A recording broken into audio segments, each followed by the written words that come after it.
Ever feel like you hopped on a roller coaster blindfolded? Kind of what the market feels like today, huh? Yeah, definitely a wild ride today. 1 minute you're riding high, next you're plummeting into like the abyss of stock market despair. And judging by the subreddit today, some people, well, they're feeling that whiplash a lot more than others, I'd say. Yeah, it's a day of, how should I put it? Heightened emotions, that's for sure. Frantic trading, too. Yeah.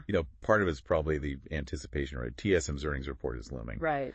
And those tech giants, they always have a way of sending those ripples, through the entire market. Oh, absolutely. Yeah. Speaking of ripples, did you see that whole thread about that ASML leak? Oh, no. Was it another earnings thing? Yeah, apparently some intern might have accidentally spilled the tea on their earnings, and, well, let's just say people are not taking it well. Yeah. That's the thing about the market these days. Information, or even just the rumor of information, it spreads like wildfire. It's actually kind of fascinating to watch. Sentiment shifting so fast based on leaks and, what is it they say, whispers on the wind? Yeah, whispers on the wind. In this case, though, this whole ASML thing, it seems to be feeding into those anxieties that are already there, don't you think? Yeah. About a potential slowdown in the tech sector. Yeah, for sure. I mean, it is a roller coaster of emotions in there. 1 minute, you've got someone bragging about, quote, being up 100K today, gleaming the cube. And the next, they're like straight up lamenting about how much they hate stocks. Gleaming the cube, classic. Right. It really captures that, that bittersweet feeling. Being chained to your desk while your portfolio, hopefully, is taking off. Yeah. It's a term that's become, well, it's almost synonymous with this whole day trading culture now. Yeah. A mix of, pride, frustration, and maybe a touch of dark humor, too. Yeah. And speaking of going nuclear, there's one sector in particular generating a lot of buzz on the subreddit today. Yeah, let me guess. GameStop. Nope. Uranium. Interesting. Yeah, ticker symbols like LEU, UEC, SMR, those are popping up all over the place, sprinkled in between, comments about WW3 and, well, you guessed it, going nuclear. It's like this weird juxtaposition. You've got fear and excitement all mixed up together. Right. On the one hand, you've got all this geopolitical uncertainty. Right. And that's definitely fueling all these concerns about energy security. But on the other, there's this sense of, well, opportunity.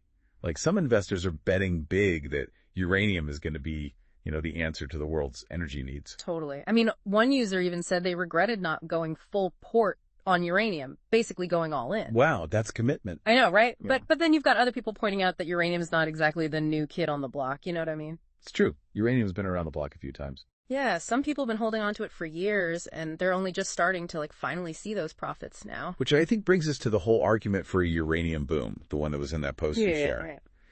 It all kind of hinges on this idea that global energy demands, they're just going to keep going up. Makes sense. And that, the old ways of doing things, the fossil fuels, they're not going to cut it. Not going to be enough. Exactly. And this post argues that that's going to create this, huge opportunity for nuclear power, which, of course, runs on uranium. So it's all about supply and demand, right? As the need for, quote unquote, clean energy keeps increasing and uranium gets more scarce, then the price is just going to, skyrocket. You got it.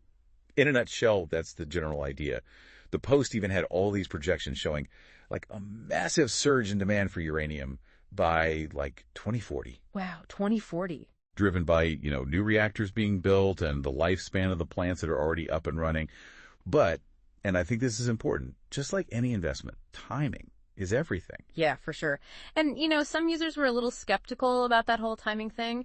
One comment mentioned that uranium has already jumped 30%. Oh, wow. So are we already too late to the party? Or is this just the beginning? Is this a blip or is this the start of a longer term trend? The $1 million question, right? I think it's important to remember that the market, it's not simple. Let's put it that way. That's one word for it. It's influenced by, you've got rational analysis on the one side and just plain old raw emotion on the other. Yeah, best of both worlds. Right. And we see this on Reddit all the time, people making decisions based on, gut feelings, memes, that random comment from, the anonymous insider. Always trust the anonymous insider. Right. It's almost like everyone's trying to read the tea leaves, but the tea leaves are constantly changing shape. 1,000%. Yes. And that's exactly why it's so important to separate the well, separate the hype from the potential. The short term versus the long game. Yeah. Just because something is up 30% today doesn't mean it's, a guaranteed win tomorrow. You're reminding me of that old saying, investing is the art of buying low and selling high. But when everybody and their grandma is screaming, buy, it's kind of hard to know, am I getting in at the right price? It's like, trying to time the tide, Yeah. Catch the wave at just the right second and you're set, riding high. But misjudge it even by a little bit and you're left underwater. Perfect analogy. Yeah. And with uranium, there's a whole other layer on top of all that. Oh, yeah. Yeah, we hadn't even gotten to the possibility of, technological disruption. Remember that comment about, what was it, thorium?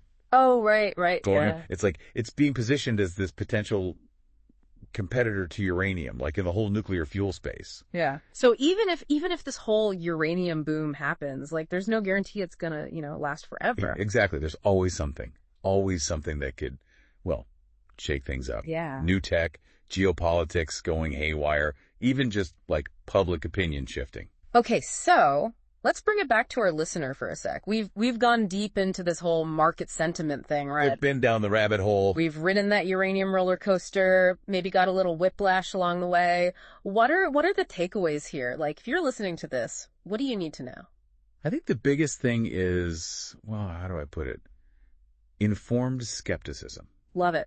Don't let your gut make your investment decisions for you. Don't let fear do it, and don't let the excitement do it either. Mm-hmm. Do your research, know the risks, and try to keep the long game in mind. And maybe don't trust everything you read on Reddit. That probably goes without saying. But in all seriousness, I think these platforms like Reddit, they can be valuable for understanding how the market's feeling. What's got people spooked, what's got them excited, that kind of thing. Right. Maybe you even find some, intriguing investment ideas there. Sure. But it's just one piece of the puzzle, Yeah. Just one piece. Totally. So listener, as you navigate this crazy market, remember, a healthy dose of curiosity never hurts.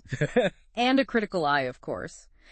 And hey, maybe a little bit of patience too, right? Patience is key. And with that, we're wrapping up this deep dive into, the thrilling, perplexing, always entertaining world of stocks and sentiment. Until next time, happy investing, everybody.